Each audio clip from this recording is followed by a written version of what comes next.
Je t'invite à t'abonner à ma chaîne YouTube ou à ma newsletter si tu veux avoir les dernières vidéos que je mets en ligne. Alors il m'arrivait une tuile il y a quelques temps. J'ai perdu mon ordinateur parce que la carte mère est morte. Ça m'est arrivé à 4 mois de la date limite de garantie, donc j'ai pas pu échanger mon ordinateur. Et ça m'a donné mais une colère, colère mais énorme. Et du coup, ça m'a donné envie de te faire cette vidéo sur la gestion des émotions. Donc, une émotion, c'est quoi? Une émotion, c'est un indicateur psychique qui vient t'informer de tes désirs ou de tes besoins essentiels qui ne sont pas comblés. Une émotion, elle n'est en fait ni bonne ni mauvaise en soi. C'est juste qu'il y a des émotions qui vont être un peu moins faciles à gérer ou à vivre. Donc, est-ce que tu as envie d'apprendre à gérer les émotions? Je t'invite aussi à partager sous la vidéo ce que tu mets en place pour t'aider dans la gestion de tes émotions. Alors pour moi, il y a 4 étapes. La première étape, c'est l'acceptation.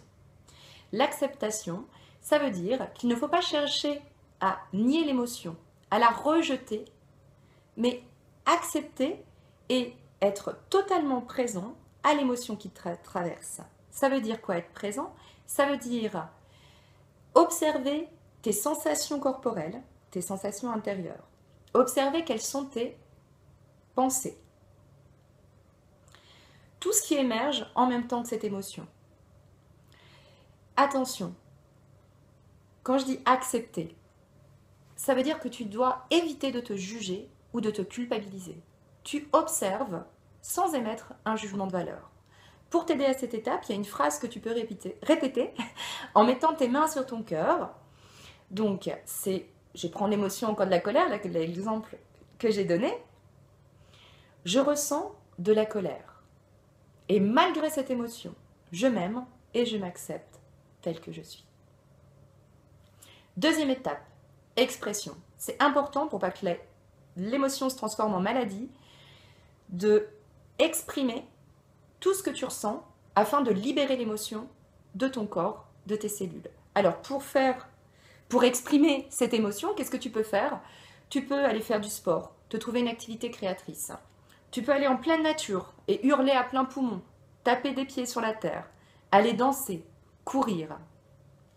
Trouver un thérapeute qualifié qui peut venir te soutenir et être à même de t'apprendre à gérer ou à te libérer de certaines émotions qui seraient trop récurrentes. Tu peux aussi, ça c'est une technique que j'aime beaucoup, écrire une lettre. Donc pour cette lettre, tu vas écrire la lettre à la personne qui a généré l'émotion en mettant toutes tes pensées, tout ce que tu ressens, sans te censurer, même si c'est très négatif. Vraiment, mets tout ce que tu as besoin de sortir sur cette lettre. Ensuite, tu vas dehors, tu brûles la lettre et tu dis, quand tu enflammes ce papier, je me libère de cette émotion et je remercie Nana, la personne, de m'avoir transmis un enseignement pour évoluer. Merci, merci, merci. Troisième étape, comprendre le message de l'émotion. L'émotion, elle est là pour te faire remarquer que tes besoins fondamentaux ne sont pas satisfaits. Donc, une fois que tu as exprimé ton émotion, mets-toi dans un coin tranquille et demande-toi quel est le besoin qui est non satisfait derrière cette émotion. Par exemple, moi, pour mon ordinateur, j'ai perdu toutes mes photos et j'ai besoin de me souvenir. C'est important d'avoir des souvenirs pour moi. Donc j'ai été en colère parce que mon besoin d'avoir des souvenirs, de me souvenir, n'a pas été comblé. Ensuite, quatrièmement, il ne faut pas t'identifier. Les émotions sont cycliques, tout comme tes pensées. Après la tristesse vient la joie. Après la peur vient la paix. Donc, ne t'identifie pas à cette émotion que tu ressens. Identifie-toi à ton soi divin, à ton être authentique, qui est la joie et la béatitude. Alors, je ne sais pas si toi, tu as cette impression-là, mais pour moi, des fois, j'ai vraiment l'impression que la vie, elle nous teste. Souvent, j'ai fait des stages de yoga. En sortant des stages, je me sentais très épanouie.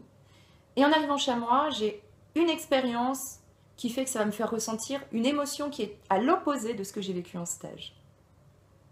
Et bien, ça me fait rigoler, ça me fait sourire. Parce que oui, la vie vient tester notre degré d'évolution, notre degré de réaction à des situations. C'est pour ça que je pense que la pratique commence en dehors du yoga. La vie, c'est la pratique. Il n'y a rien à rejeter dans la vie. C'est pour ça qu'il ne faut pas dire non ou se sentir coupable, juger les expériences ou les émotions qui sont moins agréables à vivre. Parce qu'elles sont là pour te guider, pour t'enseigner à aller vers ce que tu veux, ce que tu souhaites et ce que tu désires. Et elles sont là aussi pour t'aider à t'accepter et à aimer toutes les facettes de ta personnalité. En attendant, j'espère que tu inspires la vie, expires la joie, parce que le plus grand cadeau, c'est d'être soi. À très vite.